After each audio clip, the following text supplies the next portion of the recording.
So tonight's talk is on healing wounding, and it's a talk I've given many times, and it's reasonably easy to understand, but it's pretty hard to put into practice what I say. And first of all, you've got to look at, well, how does wounding occur? What creates a wound in a human being? Something may happen, some traumatic event, and you get hurt. And there's a wound there now. And it may be severe, it may be not so severe, it's just a wound. Then if we make the mistake of thinking about what had happened and turning ourselves into a victim of what happened, that wound is then multiplied because we've run it through our minds again and we have wounded ourselves again. We have added, we have compounded the pain. And then if we decide to think about it again and turn ourselves into a victim of whatever it is again, we've compounded that wound again. So if we keep dwelling on what has happened and keep seeing ourselves as a victim in the scenario of what happened, we are compounding wounding. We are producing a bigger and bigger and bigger wound. And so when we talk about healing wounding, it's almost impossible while you're creating them. The thing is, no matter who you are, life is not going to be fair. Things are going to go wrong. People are going to do the wrong thing by you. Accidents are going to happen. It's going to be that way for every human being until they die.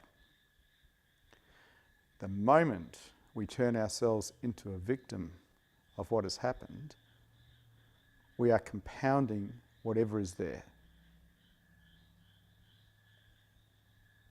If we don't turn ourselves into a victim at all, there's probably minimal there. We can traumatize ourselves over and over and over again by thinking about what has happened. Just by thinking about it.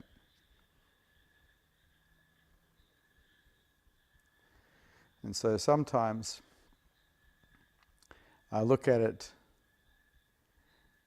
in the way of having a dinghy that you're floating in. And in the bottom of the dinghy there's a hole.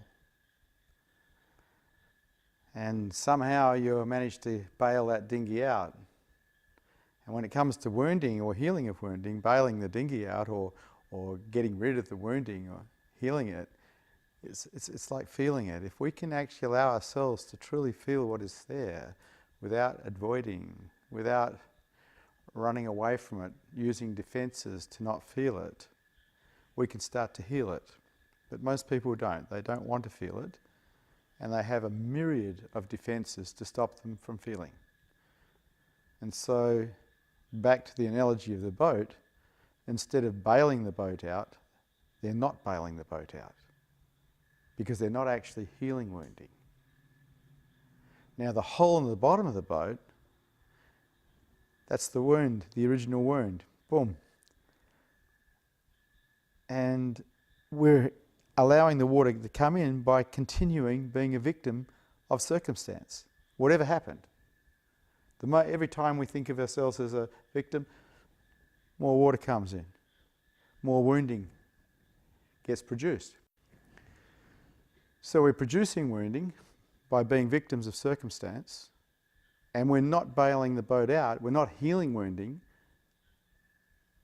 because we're not willing to feel it. We're not willing to allow it to be there. We're keeping it compressed. We're keeping it repressed. There's so many ways we do that. A favourite version of that is anger. People get angry. It stops them from feeling what's been touched. We think, oh, anger is okay.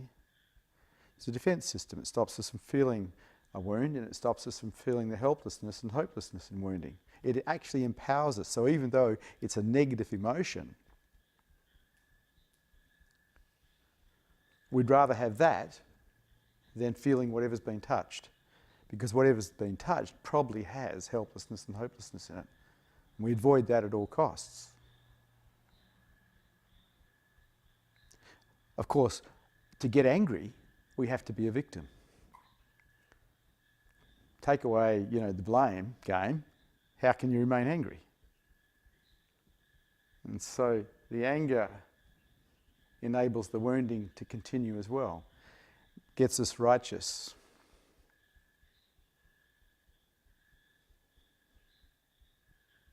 And so, as I was saying, it's easy to talk about. I've been talking about this subject now for 40 odd years, because I was fortunate enough to get an understanding of how wounding was produced a long time ago. I had some pretty good teachers. I got to clearly see that we don't have to be a victim of anything. No matter what has happened, it's a choice. And in choosing not to be a victim, we're also choosing not to hurt ourselves, not to wound ourselves any further. Trying to take victim-orientated thinking off human beings will usually get you attacked. That's been my experience. They fight for their right to be a victim. They fight for their right to suffer, as far as I'm concerned. Because it doesn't matter whether it was right or wrong, good or bad. What matters is that you're not wounded, that you're actually healthy. That's what matters. If we get caught in right, wrong, good and bad, we can wound ourselves till the cows come home, because of course there's going to be injustice in our lives. We're human beings. Of course things are going to go wrong. That's how it is. Of course people are going to do the wrong thing by us. That's how people are.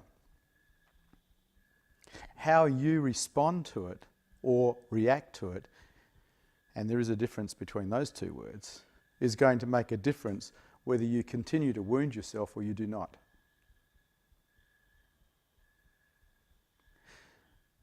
In my experience, it takes a certain amount of consciousness to not to react, to move to a response, to not be a victim. If you grew up in a family where there was a lot of victim orientation, there's a good chance you're going to have taken that patterning on. It's going to be your default patterning now. It's going to be hard to change. I'm not going to lie to you. Changing default patterning is hard. If your mum and dad were victims, there's a good chance you're carrying it. They taught you.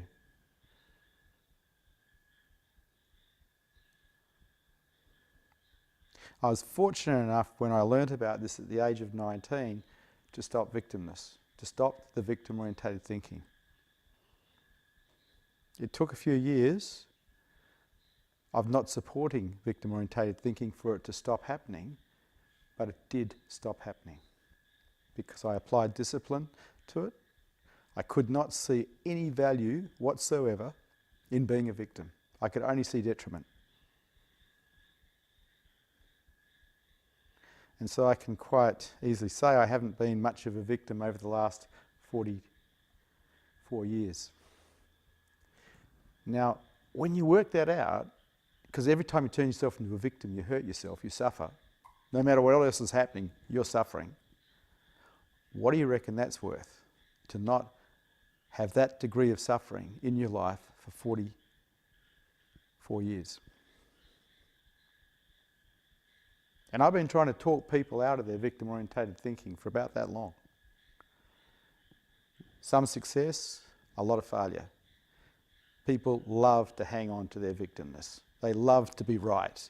They'd rather be right than healed most of the time, which is sad.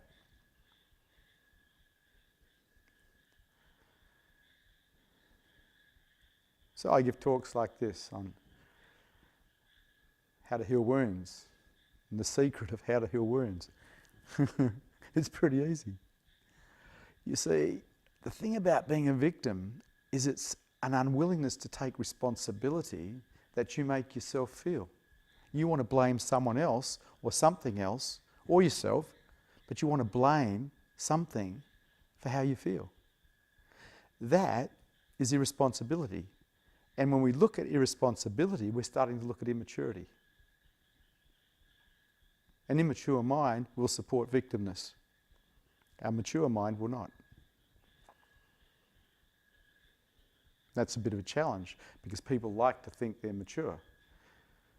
But if you're not taking responsibility for how you feel, how mature actually are you, really, if you get honest with yourself?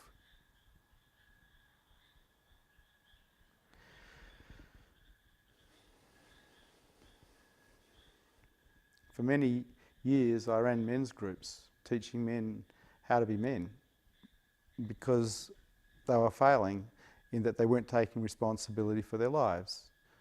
They're keeping themselves immature. Very difficult when you keep yourself immature to actually be manly. And the same goes for women. While we support immaturity in ourselves, the world isn't going to work very well for us. This is just a fact. Immature people create misery for themselves and they create misery for the people around them. Mature people don't do this. Mature people take responsibility for themselves. They take responsibility that they make themselves feel, and they take responsibility for others. They take care of others. This is a mature adult. And unfortunately in Australia, this isn't taught very well. We have a lot of immature people in power, in Parliament.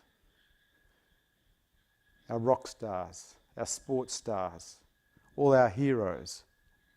So immaturity is shown on television as acceptable. Well, everything's acceptable, but do you really want to be like that? For me, it is unmanly to be like that, to be immature. It is unmanly to not take responsibility for myself. It is unmanly for me not to take care of others. This is the way of life. This is the way of living as a man. And it's the same for women. You want to heal wounding? Stop being a victim and start being willing to feel the discomfort of whatever you've repressed. Otherwise you'll carry it until you die.